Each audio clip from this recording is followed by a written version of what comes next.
For most Americans, the story begins in 1979 with the Iranian Revolution and the hostage crisis.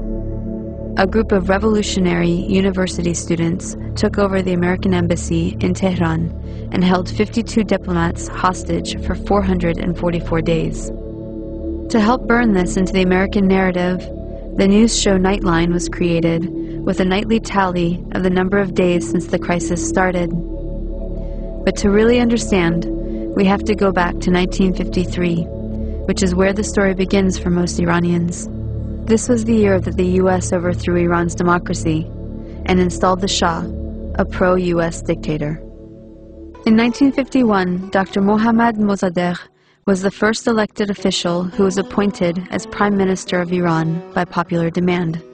He saw that the wealth needed to build Iran was leaving the country because over the past 50 years, its vast oil reserves were under British control at the hands of the Anglo-Iranian Oil Company, later to become BP, or British Petroleum. So Mossadegh became hugely popular for nationalizing the oil industry and taking back the oil. Hugely popular at home, but quite unpopular with the British government. Britain took Iran to the World Court over the matter and lost. They tried to hit Iran's economy by blockading the Gulf and halting trade. They tried to convince the U.S. to assist with regime change, but then President Truman was not interested. However, when U.S. President Eisenhower took office in 1953, Britain was able to persuade him under the Cold War pretext that Mossadegh relied on Iran's Communist Party for power. The newly formed CIA was sent to engineer a coup, codenamed Operation Ajax. Iran's monarch, the Shah, returned to power. He had previously been weakened by the new parliament, a short democratic experiment designed to limit his powers. After 1953, he returned fully backed by UK and US power, and the oil was soon flowing under control of Britain, America, the Netherlands, and France. The Shah became increasingly arrogant, opulent, and autocratic over his 25-year rule.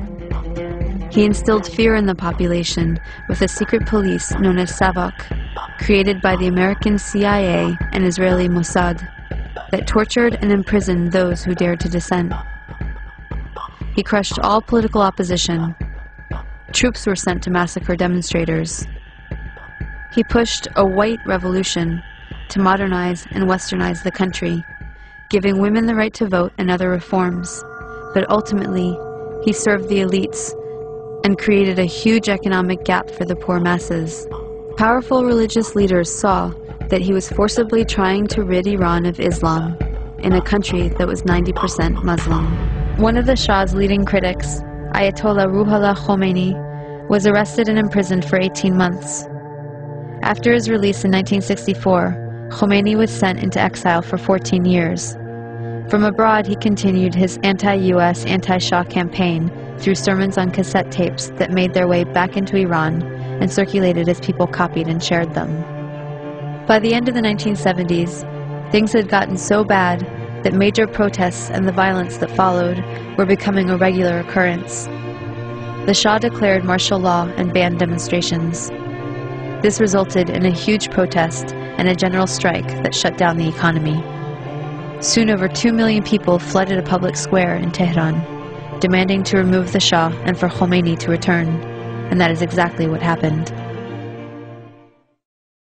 One important thing to note is that the CIA orchestrated the 1953 coup out of the very same American embassy in Tehran that was later the site of the hostage crisis, right after the Shah was overthrown by popular revolution in 1979.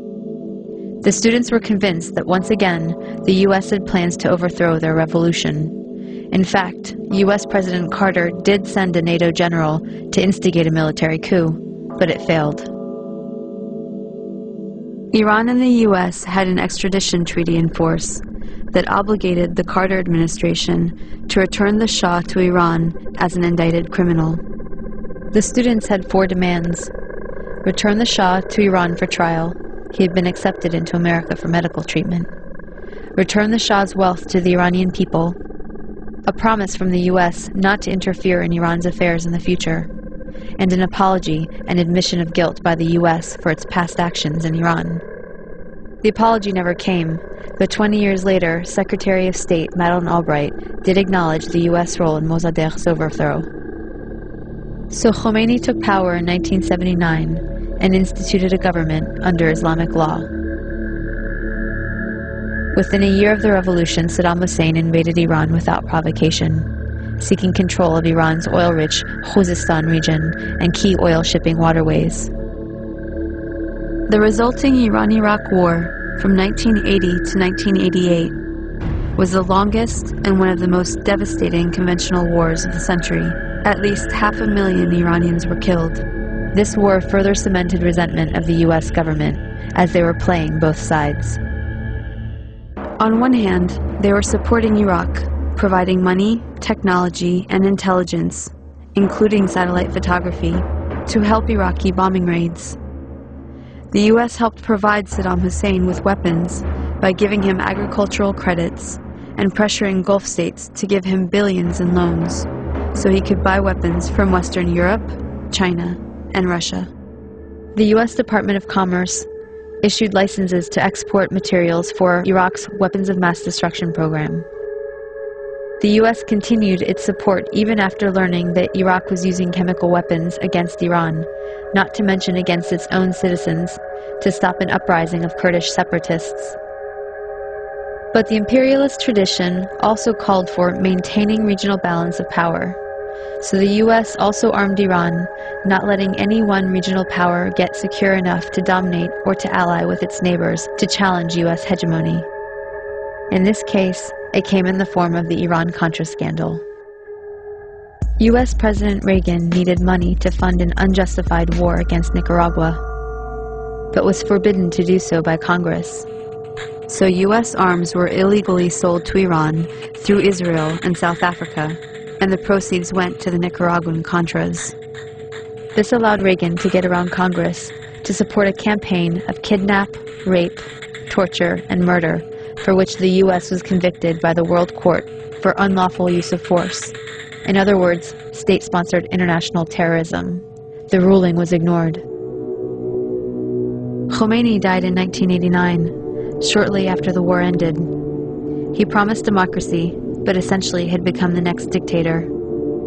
Although he improved literacy and much-needed health care for the masses, he also imposed censorship, violently crushed political dissent, and attacked women's rights. Instead of the Savak, the people now had the Revolutionary Guard to fear. Since then, Iran has been an oppressive theocracy. Khomeini was replaced by Khamenei, who remains supreme leader to this day. As a test of fairness, we might imagine that Iran invaded and occupied Canada and Mexico, and had aircraft carriers sitting in the Caribbean. Imagine then if Iran had the power to label the U.S. the axis of evil and cut us off from the rest of the world, and then threaten to attack us if we didn't stop generating nuclear power. What if Iran had overthrown the U.S. government 50 years ago and installed a dictator friendly to Iranian interests, who kept it in power for 25 years?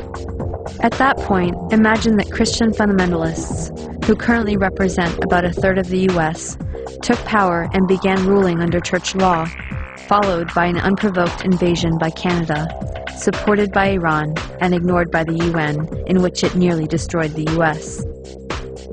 Would it be possible to imagine Iran as liberators? Would Iran be justified in attacking if the U.S. government helped Christian fundamentalists in Canada to take up resistance? Would it be justified to hate and fear all Christians because of the ones that took and abused power in this context? This is not about good guys and bad guys. Both the American and Iranian governments are working against the interests of the people. But the deadly game of chicken was begun by the U.S., and the U.S. has the power to end it. We should look at our current policies and actions against Iran, look at some better options, and figure out a way to change the minds of the people running our government and prevent another criminal enterprise that will cost many more lives. It has been done in the past, and if people take action, it can be done again.